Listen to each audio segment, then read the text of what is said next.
How do you stop arguing? Here's Herkimer. He comes to you and he says, Daddy, I want to go to the rock concert. We're going to go with Tommy. I'm going to go with Tommy and take his brother's Volkswagen. And we're going to the rock concert 90 miles away. Can we go? And you say, no, you can't go. And as soon as you say, no, you can't go, what does the kid invariably say? Why not? Why not? And then you say, you can't go. Why not? Herkimer, you're only 4. You can't go. Does he have an argument? I know a 3-year-old that's going. Is there always a counter argument to an argument? The Volkswagen only has 3 wheels. We're going to get another wheel. You can't drive. You can't even reach the pedals. I'm going to stand on the seat and stare and tell Tommy what pedals to push on the floor. You're nuts. You can't do that. You'll get arrested. Mama, we'll drive so fast they can't catch us.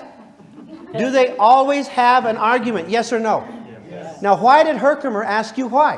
When you said, no, you can't go, and he said why, what do you think was on his mind when he asked why? Do you think that was a sincere why? And he wants to make a wise decision in his life, and he's collecting all the data he can?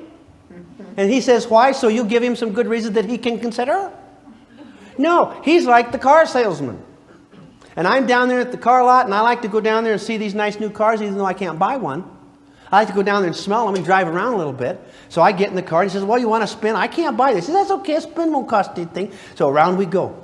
We go around the block. And he says, you really look good in this car. This car's you. No, this car isn't me. Yeah, this car's you, Mr. Jones. You think so? Yeah. Drive it. How does it feel? Push on that. Oh, wow. You're really a sport at heart, aren't you, Mr. Jones? You really do like this car. Yeah, I really do. Look, the girls are all looking at you. Really? They're looking at me? Yeah. Whoa, you're really a sport. Get back there. This car's you. You got to have this car. I don't want this car. I can't afford this car.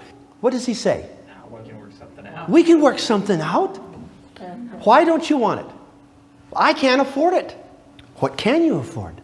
He's asking why to find my objections. Not because he doesn't want to sell me a car or because he's writing a book on why people don't buy cars. He wants to know why I'm not going to buy that car so he can attack that objection. And when he attacks all my objections and shows that they're all stupid, I'm really going to buy a car then, aren't I? Right? Yep. So he says, why? And I says, I can't have a car like this. I can't afford $400 a month. He says, what can you afford? And if I come up with a figure, I've what? Bought a car.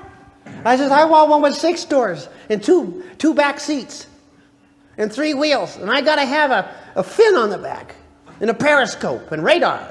And he says, we got one. Is that right? Always an argument, right? And I said, well, really, I can't buy it. I'm getting slippery now, right? Because there's not many objections left. And he said, now why can't you buy it really? I'm really struggling here, you know. And I say, I'm a criminal. I broke out of prison last week. And they're coming for me right now, and I'm going to be in jail. And he says, Mr. Jones, you'll never believe it. We have a special program for criminals. You can't make a statement or an argument that there's not a counter. Do you believe that? Will you believe me when I tell you, when the boy asks, why can't I go? He is not being sincere. That he's looking to overcome your objections so he can go anyway. Do you believe me? All right, so only someone who is very naive would start answering the why thing. The more you say no, and the more he says why, and the more objections you give, every time you're starting a new argument, is that right? And you're just throwing more gasoline on the fire. And it's just making things worse and worse. And you're getting mad too, because you give some good objections and he doesn't accept them. And pretty soon you're yelling, because I'm father, and you ask me again, I'm going to knock your head off. That's why. Or whatever. But there's a better way to handle this. And you can turn the tables on these little people. Let's look at this. There's 4 pieces to this. You manage the discussion. Don't be drugged through the discussion by answering why. And Herkimer comes running up to you and he says, Mother, can I go to the rock concert 90 miles away with Tommy and use his brother's Volkswagen? And what do you say at that point? Do you say no? What do you say when he says, can I go? What do you say? Tell me more. Tell me more. You say why? Why do you ask why? Beat him to the question. What's that? Beat him to the question. Beat him to the question, yes. You ask why because whoever asks why is in control. And whoever is struggling to answer why is an idiot. And they're going to go crazy. So you ask him why. Is he happy to tell you why he wants to go to the rock concert? Yeah, absolutely. Is he happy to have his day in court? Yes or no? Absolutely. And so he starts giving you reasons. And get out a paper and pencil and press the heck out of him. Okay, there's a reason. And he'll give you some reason. Then he'll throw out some landmines for arguments. Don't bite on these landmines. Don't jump on these landmines. Everybody's going. That's a landmine, right? Boom! Don't lie to me, you little liar. I'm not going. Is that a landmine? Just take it. Don't bite and get hooked out of there on the bait.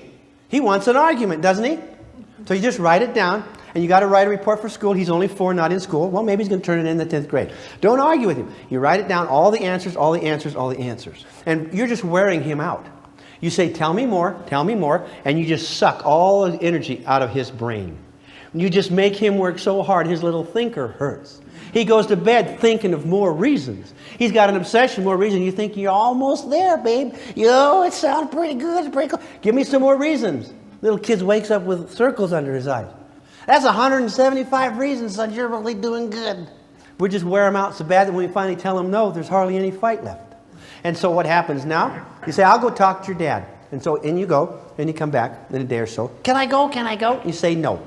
And he goes, what? 187 reasons and I can't go? I'm in head. Why not? Why not? Now you've played that game on the other side. You're not going to fall into that. But you can give him all the reasons you want. You can come from love. We love you and I just couldn't do it and I'd feel terrible thing that happened, blah, blah, blah. Don't come from power because I'm dad of it. You can come from logic. Dump all the logic. It won't do a bit of good. Dump it all out. It's too far. It's illegal. The car's not licensed. You're too young to be out past curfew, blah, blah, blah, blah, blah, and list the 10 reasons what it is. And it will do absolutely no good. Do you believe me? And they'll say, that doesn't count. I want to go and that's what they did. Now you use the deflector, okay? That's stupid not to let me go. It may be stupid. Now don't take offense here because they'll refer to your ancestry, refer to your IQ, all kinds of things, okay? That's stupid not to let me go. It may be stupid, sweetheart. Nevertheless, the answer is no. But I want to go, I want to go. Everybody's going there. Everybody might be going. Nevertheless, the answer is no. And another reason he's squawking, he's going to go over the same stuff and just let him kind of wear it out. And you keep saying, nevertheless, the answer is no. And you do the broken record. Nevertheless, the answer is no, sweetheart. I understand. But mother, they'll refer to, you're the meanest mother in the world. Your picture's down at the post office. Meanest mother. In spite of the fact my picture's down at the post office, nevertheless, the answer is no. Nevertheless, the answer is no. Nevertheless, I know everybody's going, I know it'll retard you. I know you'll get paid. Nevertheless, the answer is no. On and on and on. And pretty soon, this is what happens. Stop it! Stop it!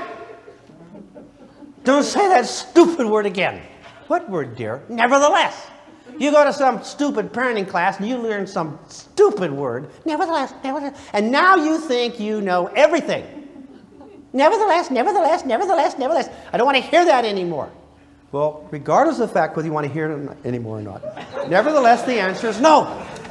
They just kind of sit there. It's just too much trouble. How many people does it take to play tug of war? And you lay down the rope, there's no place to go with it.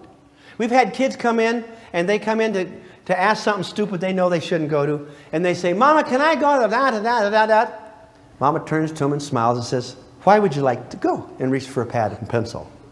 And the kid looks at it. They know what the chances are. Never mind. It just isn't worth it. Okay? Is that cool? They just say, forget it. It isn't worth it. You ask why. Now, there needs to be an unhook because they will follow you around the house and harass you. But you've got to hold up a finger or whatever it is, and it's going to cost them $1 or $2 or whatever it is, or there's going to be a punishment for harassing you and following you around.